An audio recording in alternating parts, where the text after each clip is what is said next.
सर्वदेव वंदना। श्री गणेशाय नमः।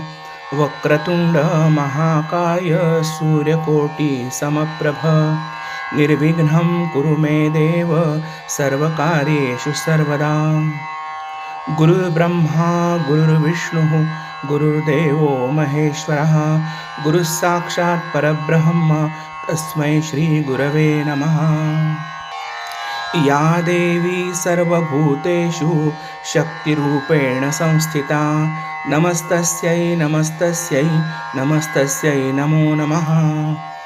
या कुन्देन्दुतुषारहारधवला या शुभ्रवस्त्रावृता या वीणावरदण्डमण्डितकरा या श्वेतपद्मासना या ब्रह्माच्युतशङ्करप्रभृतिभिर्देवैः सदा वन्दिता सा मां पातु सरस्वती भगवती निःशेषजाड्यापहा। सर्वमङ्गलमाङ्गल्ये शिवे सर्वार्थसाधिके शरण्ये त्र्यम्बके गौरी नारायणी नमोऽस्तुते।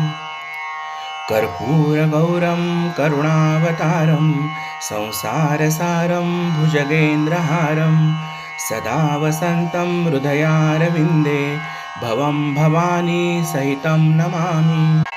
शान्ताकारं भुजगशयनं पद्मनाभं सुरेशं विश्वाधारं गगनसदृशं मेघवर्णं शुभांगं लक्ष्मीकान्तं कमलनयनं योगभिर्ध्यानगम्यं वन्दे विष्णुं भवभयहरं सर्वलोकैकनाथं।